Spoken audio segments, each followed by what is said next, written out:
Brian Powell of I Run Far here with Scotty Hawker after his third place finish at the 2019 UTMB. How are you, Scotty?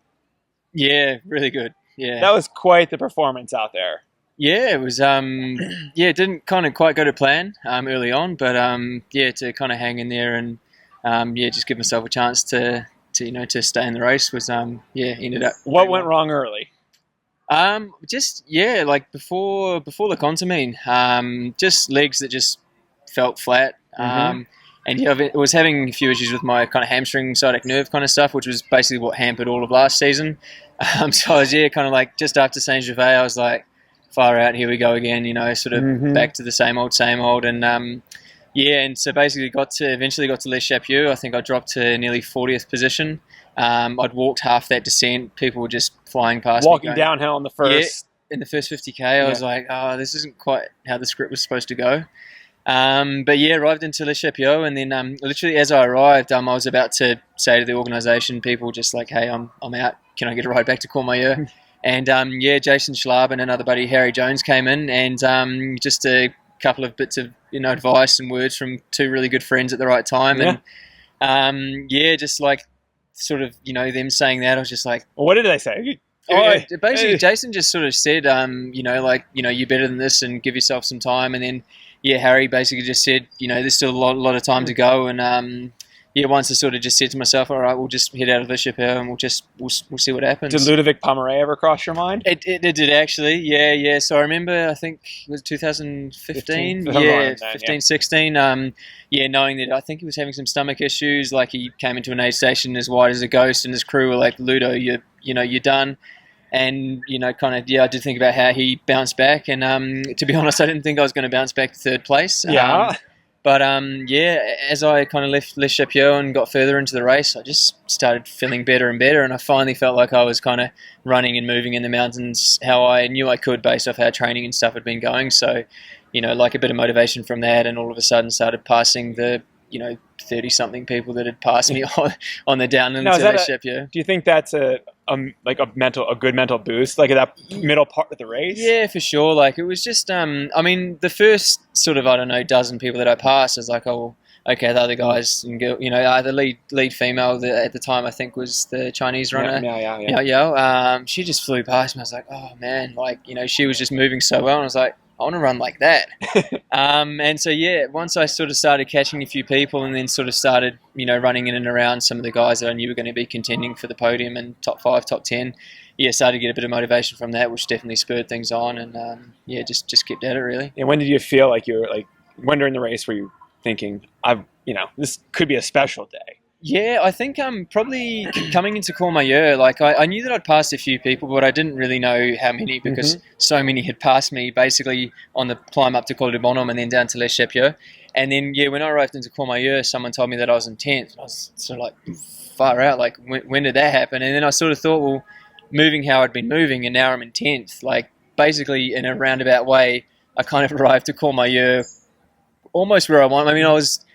position-wise, I was where I wanted to be. Time-wise, I was way off where I wanted to be for sure. But at the end of the day, sometimes the time doesn't matter. It's the position. So, and then basically, climbing out of Courmayeur up to Refuge Batonne, started, passing a few guys. And I think I climbed up to 6th by Refuge Batonne. Now, were you, pushing then, or were you still able to control? No, I'd basically decided, before the, as everyone does, the race begins at Champex-Lac, you've got to run easy until then.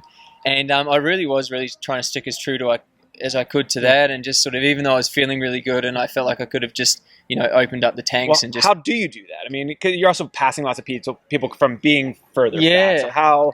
I was just sort of, just trying to stay...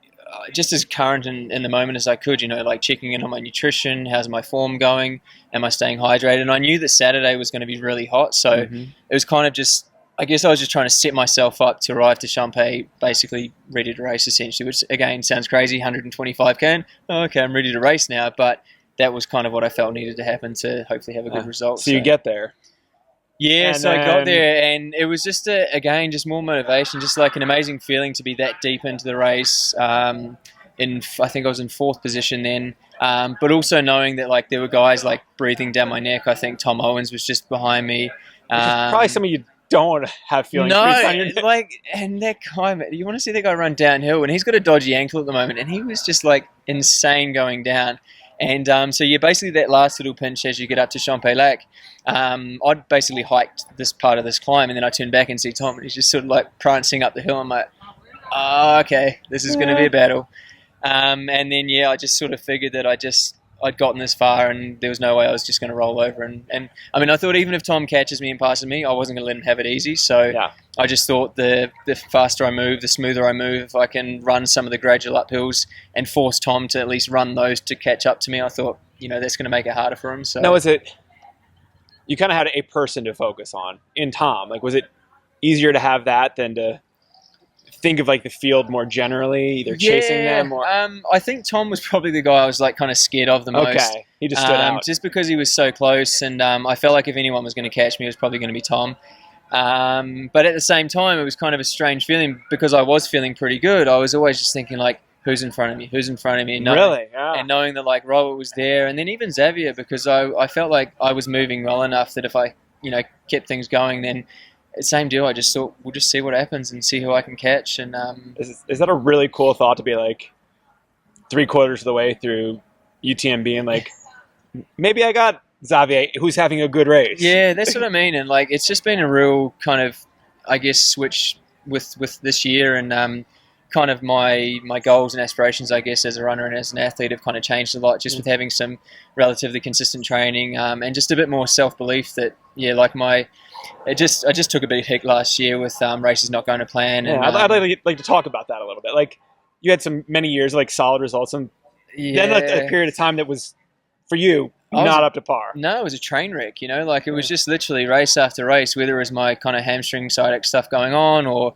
last year a lot of it was to do with my stomach. And so yeah, like literally the end of last year, I was chatting with my wife Liz. I was just like, babe, like I don't know if I can do this anymore. Like my body and my stomach isn't allowing me to kind of race how I want to race and how I feel like I can race. Yeah. And then we just sort of thought, let's just go back to the drawing board. Like, what's the biggest issue at the moment? Which was my stomach. So I spoke to a nutritionist, changed up the nutrition plan for general day-to-day kind of stuff, and then also obviously for race day as well.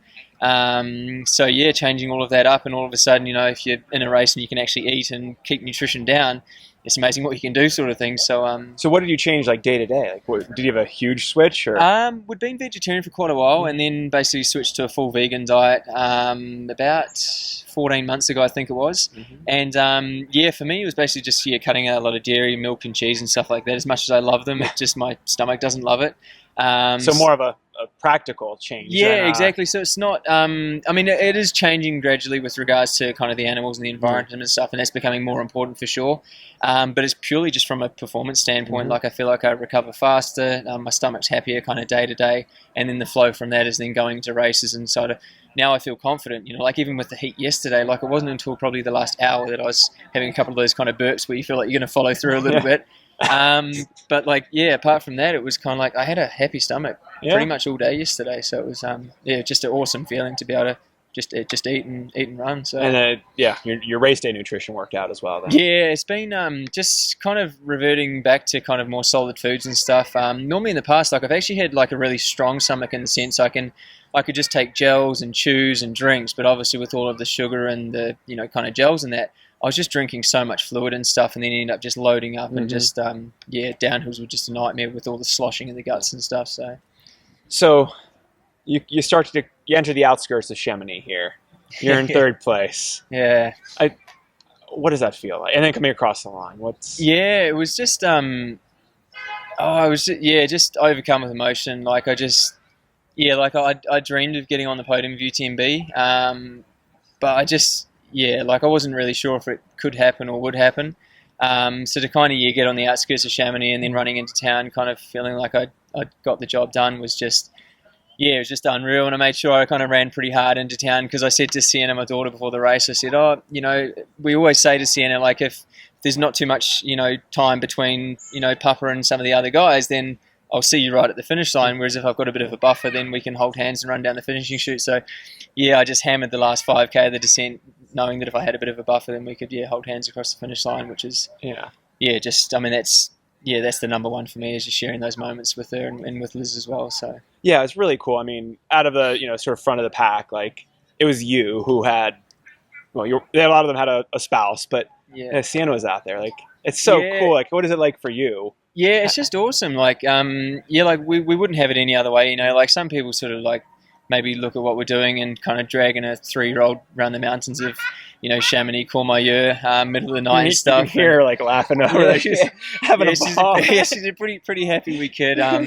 And yeah, we just sort of feel like the environment that we can expose her to through trail and ultra running is just it's just so amazing. And having her at the aid station, you know, asking Papa if he wants you know, some mashed potato or some sushi rice or some chips or Coke or whatever is just it's just such a boost. And like for me, obviously, to race is amazing for me as a person, but then to be able to share it with the two of them is just I mean, it just makes an already amazing experience, you know, that much better. So awesome. Well, congratulations, Scotty. Awesome. Thanks so much. Cheers.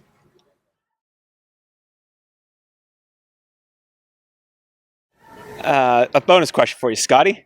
I had some people after the race asking what shoes were you wearing, because it's maybe not a brand or whatever that folks have seen around. Yeah, so I had I've got the Kailis Fuga Pro.